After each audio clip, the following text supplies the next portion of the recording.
Përshëndetje për gjithë të nderuar shikues, mirë se erdhët në këtë edicion informativ. Do t'jeni shoqërinë time të kolegut Edvin Parruta. Kemi me Senada Jau në studio, ndër të tjera do të ndjekë. NATO do të investoj 51 milion euro për të modernizuar bazën ajrore të Kuçovës. Parat do shkojnë drejt përmirësimit të infrastrukturës në bazë, përfshi depot e karburantit. Detajet i bëri të ditura zëdhënësi i NATO-s, ndërkaq News24 ishte mes banorëve të Kuçovës pranë bazës ajrore.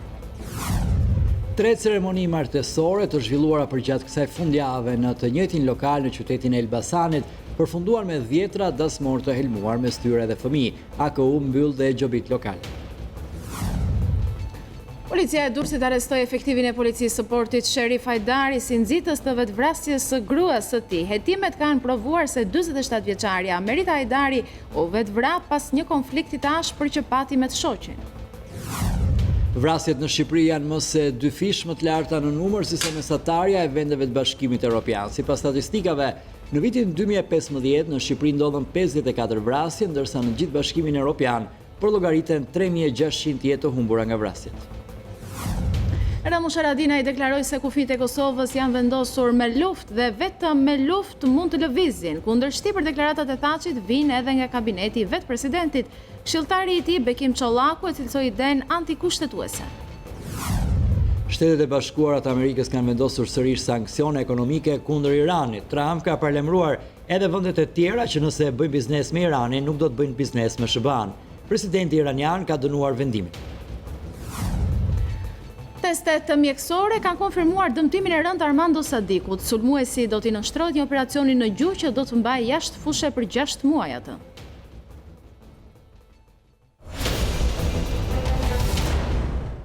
Këto ishin zhvillimet kryesore, flasim tani gjerësisht. NATO ka në plan të investoj 51 milion euro për të modernizuar bazën ajrore të Kuçovës në Shqipëri. Parat do të shkojnë drejt përmirësimit të infrastrukturës në bazë, përfshi depot e karburantit. Detajet i bëri të ditura zëdhënësi i NATO-s, Pierre Skazale, i cili në emër të aleancës shprehu mirënjohjen për Shqipërinë. NATO i është mirënjohës e Shqipërisë për ndërtimin e bazës ajrore në Kuçovë, lidhur me investimin që Aleanca e NATO-s do të realizojë në vendin tonë për ndërtimin e bazës ajrore në Kuçovë. Zëdhënësi NATO-s Pierre Skazale tha për atë shën se ky investim ka vlerën e 51 milion eurove. NATO ka në plan të investoj 51 milion euro për të modernizuar bazën ajrore të Kuçovës në Shqipëri. Para do të shkojnë drejt përmirësimit të infrastrukturës në bazë, përfshirë depot e karburantit. Financimi është pjesë e programit të investimit të sigurisë së NATO-s, që mbulon projekte kryesore ndërtuese në vendet aleate me qëllim përmirësimin e sigurisë në hapësirën e NATO-s. Ky program është pjesë e financimit të përbashkët të NATO-s, në të cilin kontribuojnë të 29 vendet anëtare. Zëdhënësi i NATO-s shprehu mirënjohjen ndaj Shqipërisë për kontributin e saj në rritjen e sigurisë. Ne jemi mirënjohës për kontributin e çmuar të Shqipërisë për sigurinë e përbashkët, përfshirë misionet tona në Afganistan dhe Kosovë. Shqipëria ju jep një mbështetje të fortë partnerëve tanë, përfshirë kontributin në fondet e kujdesarisë për Ukrainën, ndihmën në mbrojtjen kibernetike dhe tranzicionin e karrierës ushtarake. Shqipëria luan gjithashtu një rol të rëndësishëm në luftën kundër ISIS, duke kontribuar me pajisje dhe trajnime për Irakun. Shqipëria na ndihmon të rrisim sigurinë duke promovuar bashkëpunimin në të gjithë Ballkanin perëndimor. Vendi juaj është një avokat i fortë i politikës së dyerve të hapura të NATO-s dhe integrimit të fqinjve tuaj në familjen euroatlantike. Lajme për ndërtimin e një bazë ajrore për gjithë Ballkanin perëndimor në qytetin e Kuçovës nga NATO ka ngjallur shpresë tek banorët e këtij qyteti. Ata e shohin si një mundësi mjaft të mirë zhvillimi ndërtimin e kësaj baze në qytetin e tyre, duke e përkthyer atë në vende të reja pune, jetë më të mirë dhe investime të tjera. Ndodhemi në bazën ajrore të Kuçovës e ndërtuar në 15 maj të vitit 1955. Menjëherë pas bërjes publike të lajmit nga vetë kryeministri Rama për ndërtimin e kësaj baze me parametrat e NATO-s dhe të Bashkimit Evropian, ish drejtuesit e kësaj baze dhe pilotët e vjetër të saj shprehen se kjo do të jetë një risi për qytetin, pasi baza filloi të shkatrohet pas viteve 90 për shkak të mungesës së fondeve, të mungesës së karburantit dhe të specialistëve që u larguan atëherë nga qyteti i Kuçovës drejt Tiranës dhe jashtë vendit. Nxjerrja dhe përpunimi i naftës, uzina e riparimit të avionëve dhe prezenca e një sër ndërmarrjesh të tjera, që lidheshin me naftën por edhe me produktet e tjera si detergjentët, e bënin qytetin e Kuçovës të konsiderohej si qyteti më i zhvilluar në vend deri në fillim të viteve 1990. Punësimi në këtë qytet i qindra specialistëve në fushën e naftës dhe aviacionit e kishte cilësuar Kuçovën qytetin me më shumë intelektual në shkallë vendi, qytet i cili pas viteve 90 ka numrin më të lartë të papunëve, si pasojë e mbylljes së gati të gjitha ndërmarrjeve dhe uzinave. Sipas specialistëve të vjetër, komisarëve, komandantëve, teknikëve të kësaj baze, kjo do të sjellë jo vetëm zhvillimin ekonomik të qytetit, por do të rindërtojë sërish dhe emrin e Kuçovës, pasi Kuçova ka ecur paralel me këtë aviacion. Ajo zgjoi dhe flinte me zhurmat e avionëve. Fluturimet në këtë pistë kanë qenë pothuajse edhe ditën edhe natën. Baza ajrore e Kuçovës ka shërbyer për më shumë se 20 vjet për riparimin e avionëve të tipeve MiG të gjitha llojeve, por edhe për riparimin e helikopterëve dhe jakëve nga e gjithë Shqipëria, të cilët riparoheshin në bazën ajrore të Kuçovës dhe më pas kalonin në Gjadër dhe në Rinas. Ky rizhvillim i kësaj baze jo vetëm është një risi për qytetin e Kuçovës, por do të zhvillojë ekonomikisht edhe banorët e saj, ku prej vitesh në këtë qytet mbizotron varfëria nga mungesa e vendeve të reja të punës dhe zhvillimit ekonomik të qytetit. Banorët kuçovar sot ndihen totalisht të lënë pasdore dhe kujtojnë me nostalgji vitet kur ky qytet lulëzonte.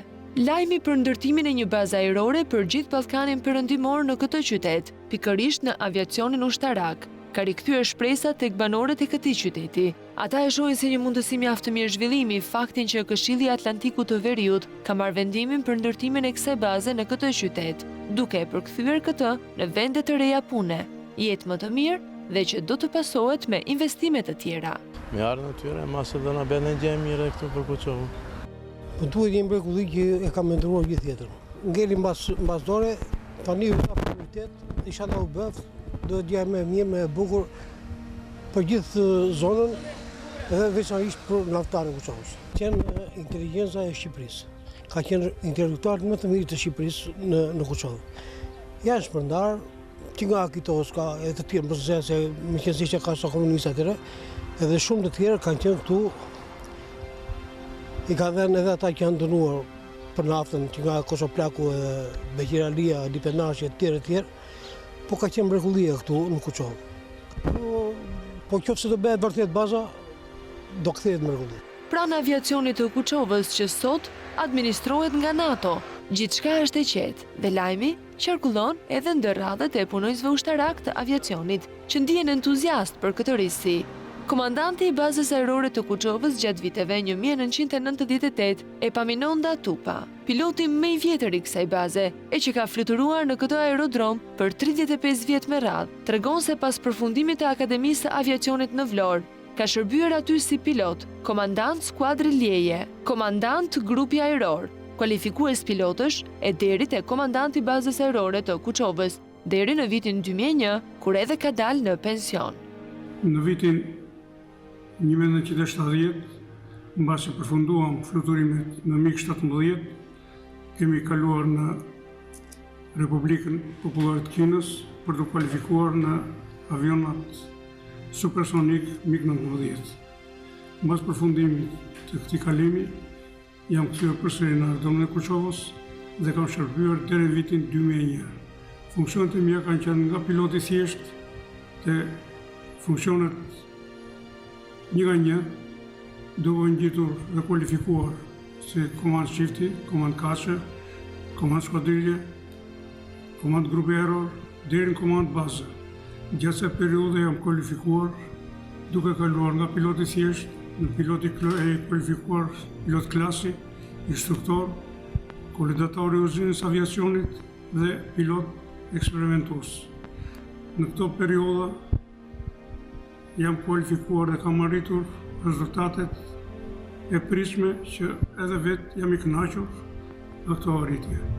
Po ashtu si unë edhe shokët e kolegët e mi kanë pasur një ecuri tepër të mirë dhe e kemi mbyllur këtë karrierë me sukses. E ndërtuar në 15 maj të vitit 1955, Kjo bazë ajrore ka qenë baza e aviacionit shqiptar, ku nëpërmjet uzinës së aviacionit kryeshin riparimet kapitale të avionëve dhe motorëve, ndërkohë që pjesë e kësaj baze ajrore ka qenë edhe Akademia e Aviacionit Vlorë, e cila ka nxjerrë ndër vite pilotë specialistë që i kanë shërbyer armës së aviacionit. Tu pa pohon se së bashku me uzinën dhe Akademinë e Aviacionit, kjo bazë ushtarake i kalonte 2000 forca që shërbenin për forcat ajrore dhe për ushtrinë. Në këtë aerodrom ka pas funksionet nga më të ndryshmet, por më të mirë themi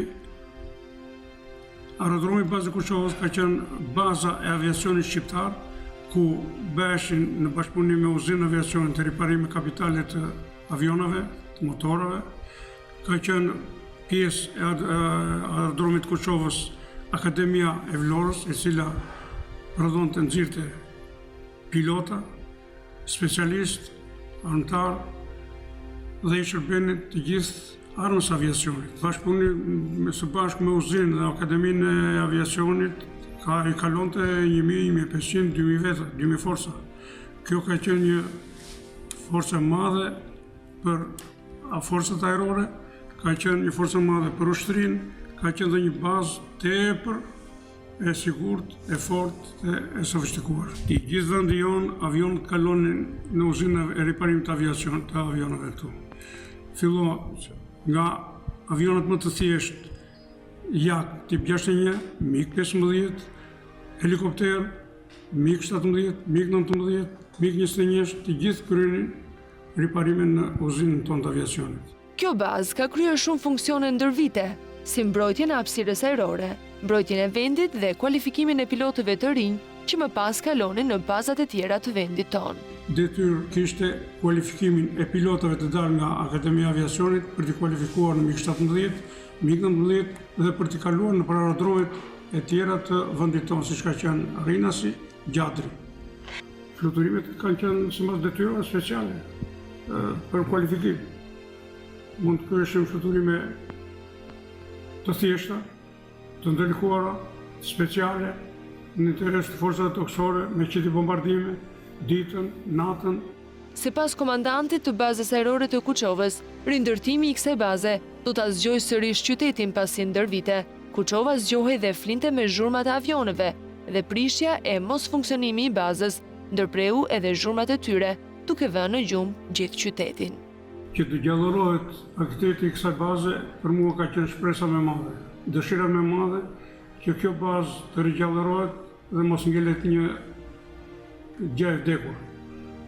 Aq më tepër që është në interes të forcave të NATO-s, do jetë një forcë tepër e madhe për Kuçovën, për vendin tonë, për rajonin tonë edhe për gjithë Ruzën. Kjo bazë do i shërbejë jo vetëm interesave ushtarake, por dhe interesave ekonomike.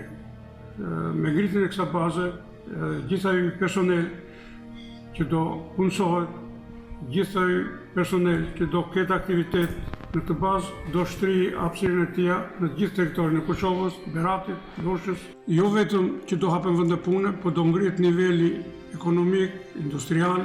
Gjithë ky personel që do shërbejë në këtë bazë, patjetër që do të jetë edhe i vendit, po edhe i ardhur me jashtë. Tekniku i vjetër i avionëve me një karrierë 25 vjeçare në detyrë në këtë bazë ajrore, Sherif Petova, shprehet se ka filluar punë në bazën ajrore të Kuçovës në vitin 1972, ku ka shërbyer për 25 vite si teknik avioni. Detyra kryesore e personelit inxhinier teknik ishte të përgatitë avionin për fluturim pas një defekt. Edhe në kompleks me gjitha specialitetet e tjera, qoftë të armatimit, qoftë specialitetet elektrik, qoftë gatishmëria dhe me lëvizjen e kishim edhe shoferat që intencionin me oksigjenin, me ajrin, që ndikojnë në zhvillimin e fluturimeve. Edhe personeli fluturus kishte një besim absolut. Sipas tij, ky projekt do të rrisë nivelin ekonomik të qytetit të Kuçovës, me punësime të reja e ku pagat do të jenë të larta. Futja në forcat e NATO-s e bazës Kuçovës është një ëndër për kuçovarët. Për arsye se aerodromi është ana taktiko-teknike, strategjike, është i shkëlqyer. Duke patur parasysh se aerodromi i Kuçovës është një pozicion shumë të valizim geografik, strategjik, edhe NATO nuk e ka bërka, domethënë, si të them unë, e ka parë këtë, pa është afruar këtu për ta bërë këtë. Duke menduar se do të bëhet një aerodrom modern, një bazë e fuqishme këtu në Kuçovë, mendoj unë tash, kjo do bëhet pothuajse elektronike, pjesë më e madhe, që janë bërë të aerodromet e botës, bazat e botës. Edhe do punësohet një sasi e konsiderueshme njerëz, duke arritur nivelin ekonomik të jetesës, që në këtë moment është shumë ulët. Do jetë patjetër dhe pagat do të jenë më të larta, mendoj unë, duke bërë krahasimin me bazën ajrore të shumë vendeve të tjera. Qyteti i Kuçovës është rritur me aerodromin dhe ka jetuar paralel me të, pasi shumë familje i kanë pasur syt nga aerodromi, ku kanë qenë të punësuar familjarët e tyre. Rënamusha Haradinaj deklaroi se kufijtë e Kosovës janë vendosur me luftë dhe vetëm me luftë mund të lëvizin. Kundërshtim për deklaratat e Thaçit vijnë edhe nga kabineti i vetë presidentit. Këshilltari i tij Bekim Çollaku e cilësoi idenë antikushtetuese. Kundërshtit për deklaratat e Thaçit tashmë vijnë edhe nga kabineti i vetë presidentit të Kosovës. Këshilltari i presidentit Thaçi, Bekim Çollaku, ka kundërshtuar idenë e shumë diskutuar të shefit të tij për korrigjimin e kufive. Është e qartë se ndryshimi i kufive është në kundërshtim me kushtetutën e vendit dhe nëse arrihet marrëveshja që lugina e Preshevës t'i bashkohet Kosovës, atëherë duhet të ndryshohet kushtetuta. Ideja e presidentit Hashim Thaçi për korrigjim të kufive është në kundërshtim me nenin 1 të kushtetutës së Kosovës, i cili thotë se Republika e Kosovës nuk ka pretendime territoriale ndaj shteteve të tjera. Bëhet më tej e ditur nga zyra e presidentit të Kosovës. Mediat kosovare janë referuar edhe disa juristëve, të cilët thonë se kjo është një ide e rrezikshme, pasi sipas tyre dobëson edhe pozitën negociuese të Kosovës. Këshilltari i presidentit thotë se në rast se arrihet marrëveshja me Serbinë në përputhje me opsionin për korrigjim të kufive, që do të mundësonte bashkimin e Preshevës, të Bujanocit dhe të Medvegjës me Kosovën, atëherë duhet të ndryshohet kushtetuta e Republikës së Kosovës. Sa kaq, propozimi i Thaçit për korrigjimin e kufive është kundërshtuar edhe nga kryetari i Parlamentit të Kosovës, Kadri Veseli, i cili është shprehur se çdo ide për ndarje është plan serb për të krijuar tensione të reja dhe për të dërguar mesazh në bashkësinë ndërkombëtare se Kosova është vend jo i qëndrueshëm. Kryeministri i Kosovës Ramush Haradinaj ka deklaruar se kufijtë e Kosovës janë vendosur me luftë dhe vetëm lufta do të mund t'i lëvizë ato. Kufijtë janë vendosur me luftë, veç lufta i luan. Kush kujton se lëvizin kufijtë ndryshe është gabim. Të gjithë shqiptarët do ta kishin marrë me qef Preshevën, por këta kufi janë vendosur nga lufta UÇK-s dhe nga ndërhyrja e NATO-s, ka deklaruar Haradinaj. Gjithashtu ai ka shtuar se vetmja gjë që ka mbetur mes Kosovës dhe Serbisë është njohja.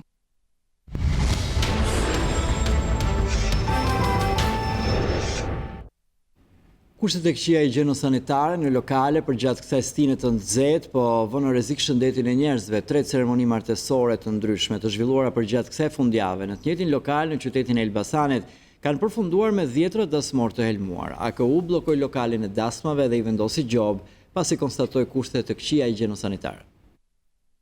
3 ceremoni martesore të ndryshme të zhvilluara përgjatë kësaj fundjave në të njëjtin lokal në qytetin e Elbasanit kanë përfunduar me 10 dasmor të helmuar. Përgjatë të shtunës dhe të dielës 10 persona lanë dasmën dhe u paraqitën në orare të ndryshme në spitalin e qytetit me shenja helmimi dhe dhimbje të forta në stomak.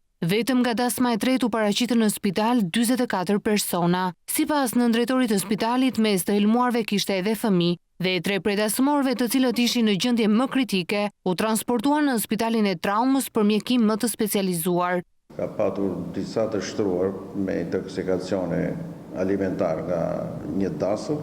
Gjithsej janë të shtruar 31 raste të rritur dhe 2 fëmijë në pediatri, 3 raste në gjendje të mesme, të cilët u dërguan në Tiranë që sot të shërbimi efektiv, dhe 8 raste, nga këto 4 fëmijë dhe 4 të rritur ka marrë mjekim ambulator. Nga ora 1 e mesnatës, dhe deri tani nuk ka patëm fluks sa ardhjes pacientëve. Gjendja e përgjithshme gjithëve të sëmurve, është një gjendje e kënaqshme. Nuk shikojmë në një rast të rënduar nga momenti i shtrimit. Besoj që situata do filloj që mund të ketë dhe dalje dhe namazreka, se shumë veta kanë përmirësime. Njëkohësisht të gjithë do janë marrë analizat, përveç biokimike dhe koprokultura, që është një analizë që del pas 2-3 ditëve, që vjen nga Instituti në Tiranë, që do na japë një të dhënë se kush është shkaku. Pas helmimeve të përsëritura në lokalin Laguna Blu, autoriteti kombëtar i ushqimit i vendosi gjop në vlerën 700.000 lekë, si dhe bllokoi aktivitetin e subjektit deri në daljen e rezultatit të analizave që do të zbulojë shkakun e helmimeve.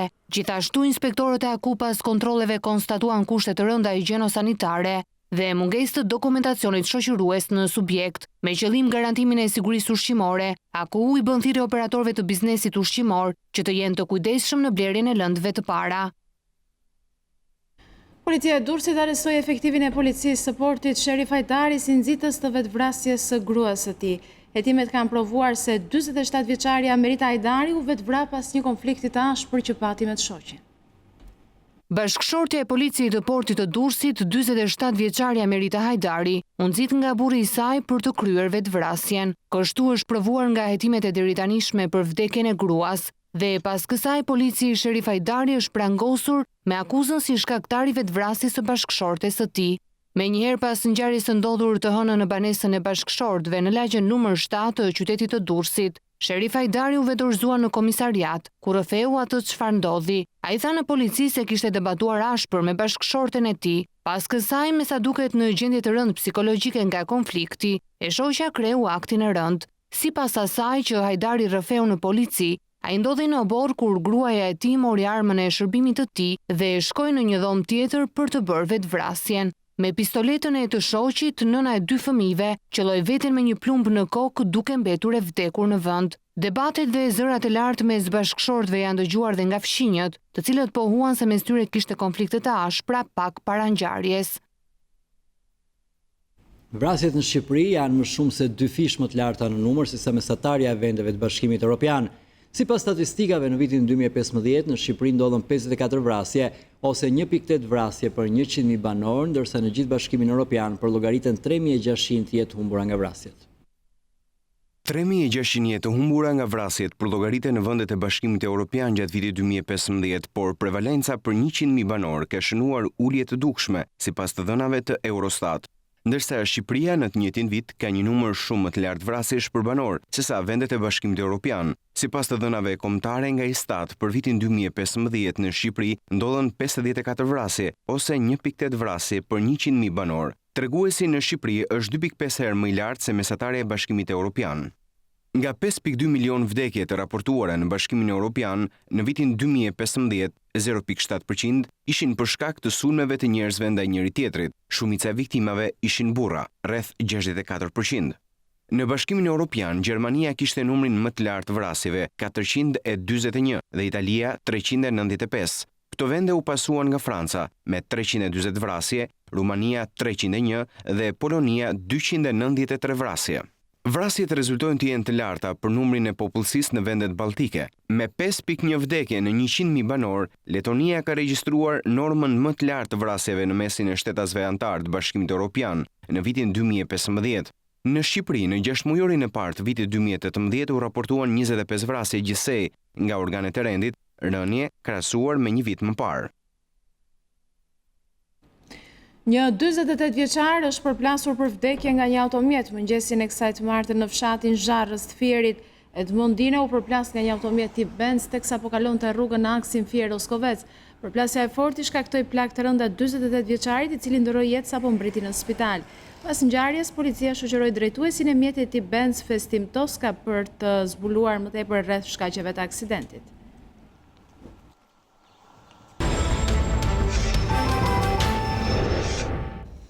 Jemi rikthyer drejt për së drejti, do të vijoj me lajmet. Kur u hartua reforma në drejtësi, procesi vetingut bëri optimist çdo qytetar shqiptar. Sot kur thuhet se është mbyllur faza e parë, qytetarët janë ndarë në 2 pjesë. Disa nuk kanë besim tek drejtësia e re që po lind, por shumë të tjerë besojnë se vetingu është drita në fund të tunelit për Shqipërinë. Reforma në drejtësi e miratuar nga Parlamenti nën direktivat e partnerëve ndërkombëtar, solli shpresë dhe besim tek qytetarët për një Shqipëri më të mirë, e cila do t'jepte drejtësi të barabartë për të gjithë. Hallka kryesore e kësaj reforme do t'ishte procesi i vettingut, i cili do të kalonte në sijë gjykatësit dhe prokurorët.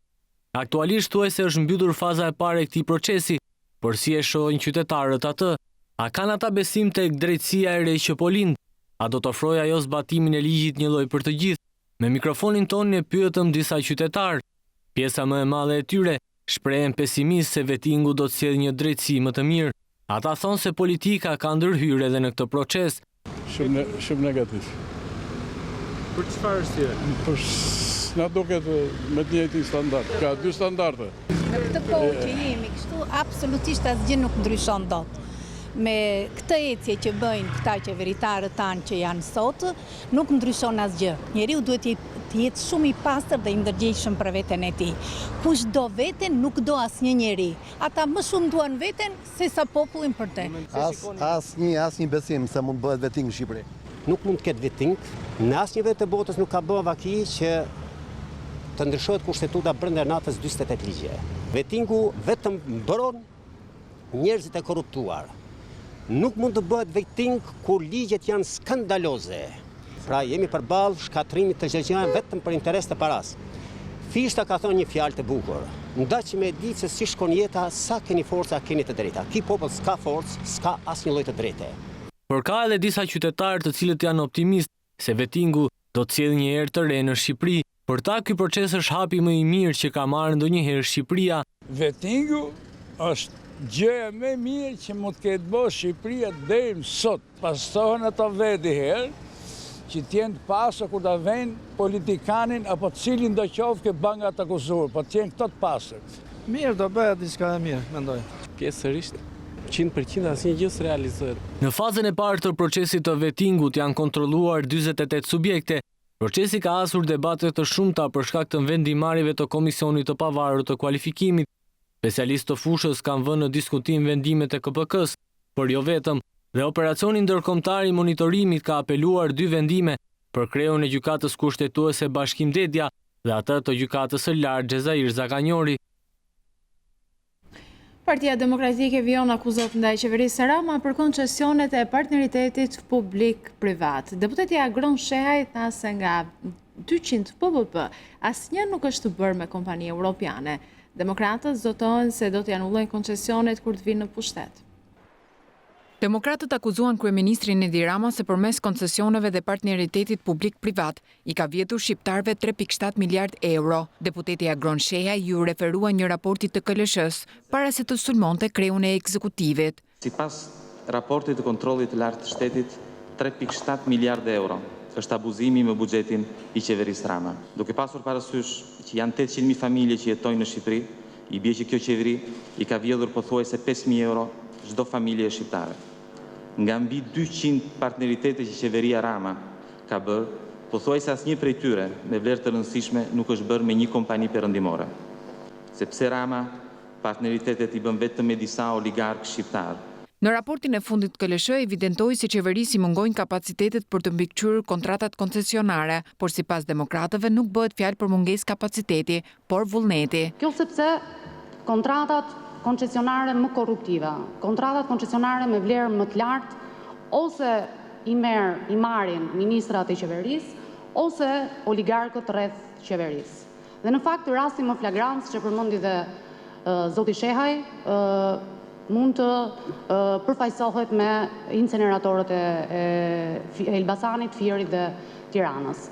Partia Demokratike paralajmëron se kur të vinë në pushtet, do të rishohë ligjin e koncesioneve dhe prokurimeve, ndërsa përmes ligjit antimafia zotohet se do të kthejë çdo qindark që ju është vjedhur shqiptarëve përmes krimit dhe korrupsionit. Vapa e gushtit ka boshatisur zyrat e krerëve të shtetit dhe politikës. News24 ka mësuar destinacionin e tyre të pushimit në pritje të një sezoni të nxehtë, jo nga temperaturat e ajrit, por ato të politikës. Zhytjen e fundit para se të ikë vapa e gushtit, Edi Rama po e bën në Bregdetin e Jugut. Misioni vetëm i kryeministrit këto ditë të nxehta është i mësoj notin djalit të tij Zao, duke harruar për pak kohë hallet qeveritare, ashtu si edhe reagimet zyrtare për debatin që është ndezur si brenda dhe jashtë territorit shqiptar, mbi deklarimet e presidentit kosovar për korrigjimin e kufive. Në viset shqiptare po pushon edhe Ilir Meta president, i cili prej ditësh po eksploron bukuritë e bjeshkëve të Rrugovës, por kreu i shtetit shqiptar ka zgjedhur qetësinë dhe shmangjen e komenteve për aktualitetin politik, si për të mbajtur në balans temperaturat politike me ato atmosferike.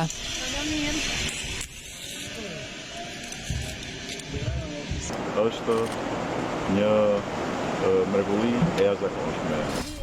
Pushimet familjare natyrisht kanë bërë bashkë presidentin dhe kryetaren në opozitë të LSI-s.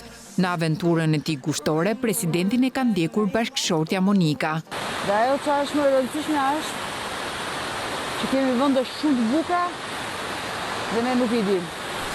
Shqipërinë nuk e ka braktisur as Lulzim Basha. News24 e pyeti liderin e opozitës se ku po i kalon pushimet dhe përgjigjja që mbërriti ishte qerreti. Lulzim Basha ka zgjedhur bregtetin shqiptar për të bërë kredhje në fundit në det, para betejës së madhe opozitare që ka paralajmëruar në shtator. Sali Berisha, besnik i xhirit të Lalësit, edhe pse larg Tiranës, nuk nguron të përfshihet virtualisht në debate dhe replika. Më e fundit ajo me presidentin e Kosovës. Ndërsa më diskret për vendodhjen duket kreu i kuvendit Gramoz Ruçi. Politika por i merr energjitë e fundit para se vjeshta të trokas. Shtatori pritet me surpriza. Ndryshimin e qeveri, një ftesë e hapur e mazhorancës për bashkëpunim me opozitën dhe një aksion i nxehtë parlamentar. Të gjitha këto parashikohen të ndodhin dhe si gjithmonë, para një furtune ka qetësi. Eqja e vizave me Kinën ka shumë fishuar numrin e turistëve këtë sezon në vend. Televizioni më i madh kinez i ka kushtuar një reportazh Shqipërisë ku rendit atraksione të më të mëdha turistike, ndërsa ministri Blendi Klosi në një intervistë për këtë televizion thotë se qeveria po i kushton një rëndësi të veçantë agroturizmit. Vendimi i qeverisë për heqjen e vizave për shtetasit kinez që vizitojnë Shqipërinë ka sjellë rritjen e numrit të turistëve që mbërrin nga ky shtet në vendin tonë. Kjo rritje e turistëve kinez ka tërhequr vëmendjen e televizionit më të madh të Kinës, i cili ka kushtuar një reportazh Shqipërisë. Televizioni kinez rendit atraksionet më të mëdha turistike të vendit tonë. Gjithashtu thekson se Shqipëria po tërheq turistë nëpërmjet trashëgimisë kulturore dhe kuzhinës. Në një intervistë për këtë televizion, ministri i turizmit Blendi Klosi thotë se qeveria po promovon agroturizmin më shumë se çdo gjë tjetër në vend. Ne jemi duke punuar shumë fort që të krijojmë një paketë të re me një ofertë të trashëgimisë kulturore dhe kulinarisë dhe po promovojmë agroturizmin më shumë se çdo gjë tjetër në vendin tonë. Numri i turistëve nga Kina drejt Shqipërisë është shumë fishuar krahasuar me një vit më parë. Paleqjes së vizave, Kina u rendit me shpejtësi në 5 vendet më shumë vizitorë në Shqipëri. Numri i turistëve nga Kina drejt Shqipërisë është shumë fishuar krahasuar me një vit më parë. Faleqjes së vizave, Kina u rendit me shpejtësi në 5 vendet me më shumë vizitorë në Shqipëri. Nga 1 shtator i nxënësve në Shqipëri nuk do t'ju lejohet të mbajnë celular në klasë gjatë orës së mësimit, por si është pritur urdhri i ministres së arsimit Lindita Nikolla nga prindrit dhe vetë nxënësit, ju ftojmë të ndiqni materialin në vijim. Fillimi i vitit të ri shkollor do të bëjë që nxënësit shqiptar të mos kenë as pak dallim nga bashkëmoshatarët e tyre francez, të cilëve u është ndaluar me ligj përdorimi i telefonave në shkollë. Urdhri i ministres së arsimit përmbush dëshirën e prindërve, të cilët janë të shqetësuar se fëmijët po bien nga mësimet, pasi shpërqendrohen nga përdorimi i celularëve në klasë. Për mendimin tim, s'duhet futet fare në shkollë. Pasi e çorejon ton fëmijën apo nxënësin. Unë shikoj gjithë fëmijët me telefon, për çfarë arsye? Flasin me njëri tjetrin, nuk ka ndonjë. Gjëja më e mirë është mos jetë fare. Për mua është gabim që ta marrin. Ke tjetë edhe më shumë pak orë, sepse fëmijët nuk po bëhen më të zgjuar, po ikin, nuk din asnjë. Urdhri vlen edhe për mësuesit, të cilët duhet t'u japin një shembull të mirë nxënësve, ndërsa vetë këta të fundit për mikrofonin e News24 shprehen dakord me masën shtrënguese. Shumë, domethënë duket diçka shumë e mirë, është diçka në avantazh të rinjve. E përdorni telefonin? E përdor për gjëra që më duhen. Gjatë orës së mësimit apo pasi Absolutisht jo gjatë orës së mësimit, pasi mbaroj. Nuk e di, faktikisht është një rregull që duhet zbatuar. Përdorni telefonin celular gjatë orës së mësimit? Sigurisht që jo. Përsa kohë telefonin e përdorin edhe jashtë ambienteve të shkollës. Koha e madhe e shpenzuar në telefon, po shqetëson prindërit edhe për një tjetër aspekt, fëmijët e tyre po bëjnë çdo ditë më shumë antisocial. Nuk ka komunikim më në shtëpi, nuk jemi më të komunikueshëm. Çdo gjë po shkon drejt një shkatrimi, nuk po vjen drejt. Unë kam qenë më e gëzuar që kam jetuar, kam lozur, kam një zgjuar si ditë të bëj, ditë të ndërtoj diçka. Kurse fëmijët e mi nuk e kanë atë inteligjencën që kemi ne. Për mua është gabim. Por jemi me kohën, çdo gjë është me kohën, duhet, sepse është një diçka që ka hyrë në jetën tonë, por është edhe prioriteti, jetë më me pakor.